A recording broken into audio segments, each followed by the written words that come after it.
Hello and welcome back to my video. Welcome back to my basement. This is Jeremiah Wolf, and in this video I want to talk about some new upgrades to the home network. Got new internet, and we got some 10 gig going on here.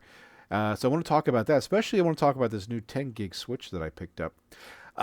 This all started sometime last year. I had multiple outages with my ISP, and when I say outages, I'm talking about days, 4, 5, 6 days outages. It's happened multiple times in the past couple years. And after the last outage, um, I've never got back to my 1 gig speed. I'm paying for 1 gig, but I don't get it. Now, like, I know that it's whatever, but at times I would still get pretty close to 1 gig, and I've never gotten that again since the last outage. So I don't know what they did, but something's not working right. So I just I have enough choices. I don't need to fight with them. That's something I'm so grateful for where we live. I don't have to fight with them. I have like four different choices for high speed, like gig plus internet right to my house. So I decided to switch. Went with Frontier Communications. I was on Breeze Line. Switched to Frontier Communications. They're fiber. I think Breeze Line is also upgrading to fiber, but whatever. So Frontier, they came out last week. Last week, 2 weeks ago. Anyway, ran a fiber from their box through my backyard to put a box on the outside of my house where their fiber terminates, and then another fiber then runs inside the house right over to my rack, which is right there. I'm getting 1 gig now with the fiber. It's 1 gig down and 1 gig up. Sweet. This is actually gonna be the first video that I upload on the new 1 gig. I haven't really done much in the way of uploading lately for anything, so I haven't really gotten to use the 1 gig up. I'm really curious to see how fast this uploads to YouTube. Um, but a couple things that have come up or came up, when we were doing the install, and the first one was I didn't really think it through. I need another router because right now I'm using, like most people, I have a Wi-Fi router in my house, just a TP-Link, a cheap one. I don't need anything super fancy. It covers the whole house. We get decent enough speed to stream video anywhere in the house. So with one cheapo Wi-Fi router. So great. But the problem is I'm in the basement, and if I move the Wi-Fi down here, it's not going to reach the second floor. We do have a two-story house.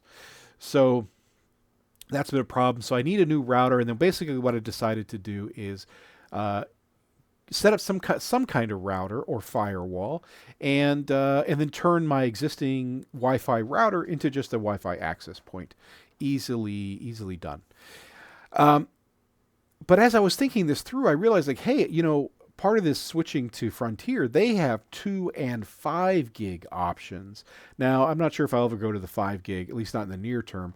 But I do kind of want the 2 gig. I just want to try things out and make sure that everything's working good. And I didn't want to spend the extra money right now because I really don't need it right now. But maybe in a few months I will need a little bit extra bandwidth. So I'm thinking about upgrading to 2 gig. But then once I want to go to 2 gig, suddenly everything becomes way more complicated because, well, if I want 2 gig, then everything needs to be able to talk 2 gig. Otherwise, what's the point? I mean, sure, if I have a bunch of 1 gig stuff sharing, then they're more likely to get the bandwidth, and that's fine for the tablets and for my wife, her office. But just last week I downloaded like almost 2 terabytes. So I want as much speed as I can get.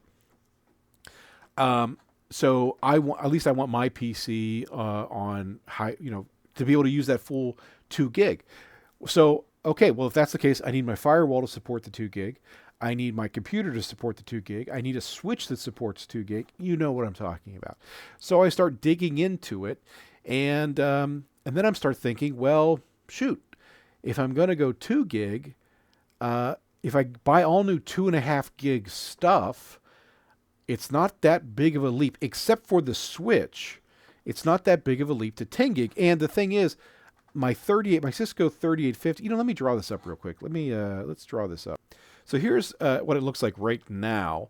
I got 1 gig coming in from Breeze Line. That's going to a Wi-Fi router, TP-Link, 1 gig connection to my 3850, and then everything else is hanging off the 3850.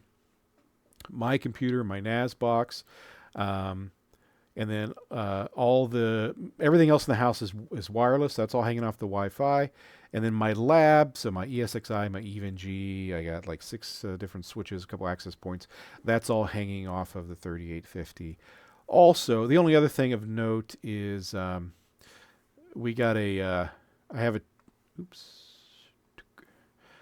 This is a, whoa. This is I'm not sure how I did that. This is a 10 gig link. 10 gig. So my PC and my NAS have a 10 gig link between them to transfer files back and forth. But then their connection to the network is all 1 gig. So this is what it is currently. But in thinking this through, I realized that if I upgrade this to 2 gig or even higher, then this link needs to be upgraded. And then, of course, this link is going to need to be upgraded. And then I could probably, if I'm upgrading these, why not just get rid of this link and upgrade this link? I'm not too worried about this stuff over here. That can stay 1 gig. But I at least need this stuff to be faster. Well, I already have a 10 gig card here. I already have a 10 gig card here. And so why not just go 10 gig? That way I can do 2 gig. I can do 5 gig if I want it. So I start looking around, just trying to figure out. And I'm going through every option. So, I spent several days trying to think this through, trying to figure out. Well, the other thing to think about for me is, what am I going to do with this guy? I can't really have him in the basement connected to my new fiber network. I need to move him over somewhere to be an access point and put in a new firewall down here. So after thinking it through, this is the design that I came up with. Something like this. I would have a router here, a 10 gig connection to my 3850. I get a network module 10 gig for my 3850.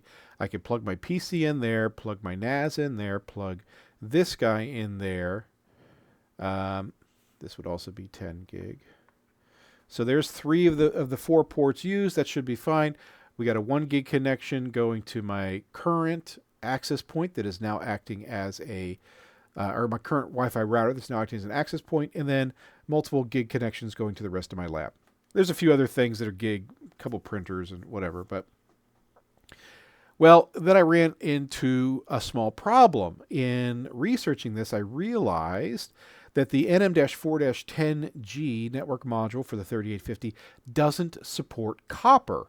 Yet my PC and my NAS and the router that I had already set up are all copper.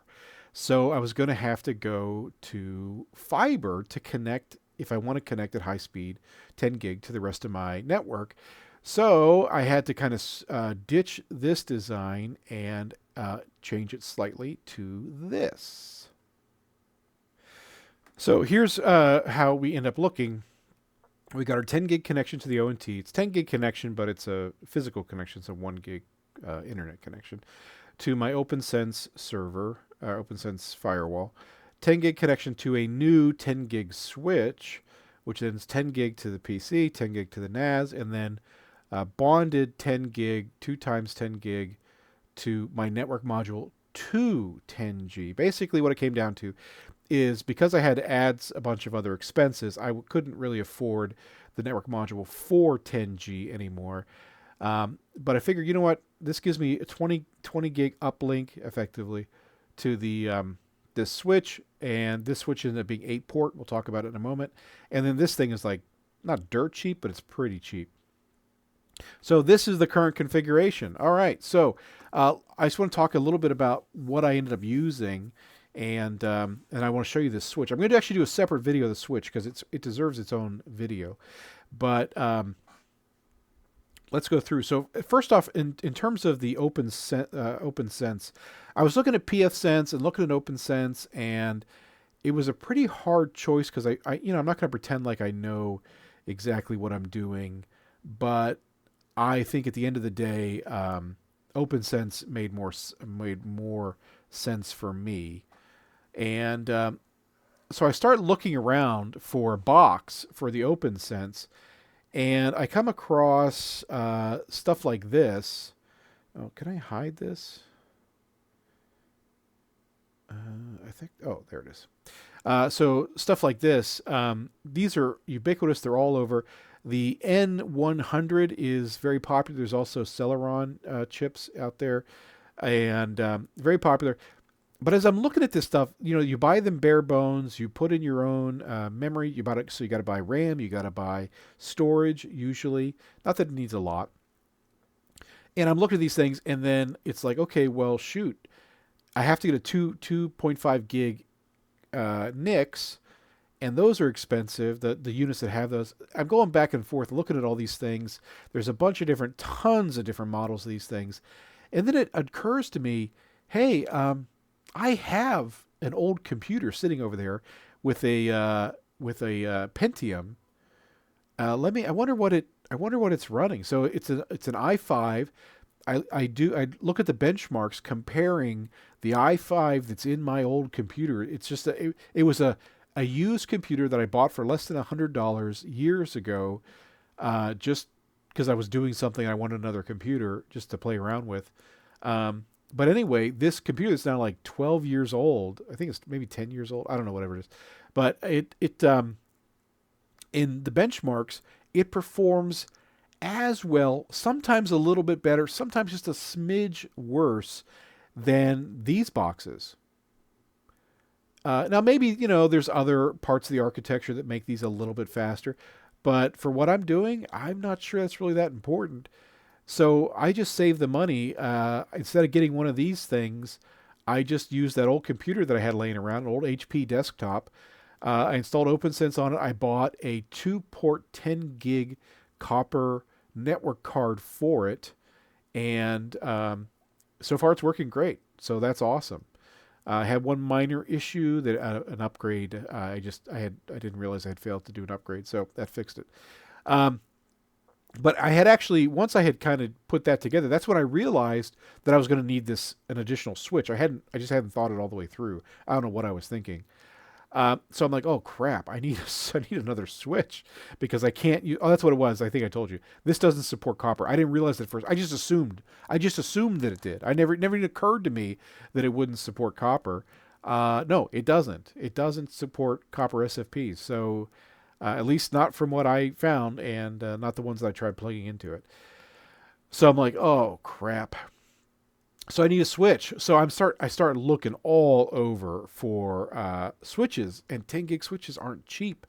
And I'm looking, and then I come across this guy. Let's right here. So this, what's it? Soldar or something. Where's the name? Sodola. 8-port SFP. 10 gig switch, and managed. That's the other thing. I needed something. There was some other choices, but I needed one that was managed. I wanted something that supported LACP, and I wanted something that I could do VLANs with. Obviously, this one does both. So yeah, and it's a pretty good price for a 10 gig switch. $150. Now there's a little bit more to it. So I get this switch, I get everything set up. The switch is installed, and I bought for the SFPs that are going to go into their switch, I bought their brand of SFPs. For the SFPs that are going into my Cisco, I bought G-Tech SFPs. I heard good things about them. So all pretty affordable, not too bad. And everything was working fine until I noticed that this switch, which is fanless, gets baking hot, like crazy hot. So I'm going to talk about everything that I had to do in a separate video to get that working. But so far it works great. You have to, the way that the interface, because there's no serial port. So I was reading through the reviews, and people had so many negative things to say about it. But it all basically came down to, I was trying to configure it and I lost access and it never worked again. I had to keep resetting it. But I can tell you that they were just doing things in the wrong order. Like, look, if you have console access, you can just be lazy about how you do commands, and when you're done, it should all work. But as you and I know, that when you're connecting to something in a production environment and you don't have a console cable, you have to pause and figure out the exact order to do things. Sometimes you can get away with doing it just the right way, that you're not going to lose access. Sometimes you do it in the way where, you got the continuous ping going in another window and you enter and then the ping drops and you're like, please, please, please, please, please, please, back. Oh, thank God. Like, I think we've all been there. And then sometimes, as long as you just do it in the right order, everything will be okay. But this is one of those things where you got to think it through when you're doing the VLANs and the management and everything. You got to really think it through, because any wrong thing, it'll cut you off, then you got to reset it. So the overheating is a real problem. I'll talk about that in the other video. This video is already plenty long. But anyway, that's just, so I did some cool, there's really no point to this video other than it's fun. It was fun to upgrade the network. And yeah, so the PC and the NAS box are talking at 10 gig. I'm getting full bandwidth to the internet. So everything's good with that. If you're interested in learning more about that switch and the problems I had, how I fixed them, just look, because I think I'm going to upload both the videos at roughly the same time. All right. See you next time.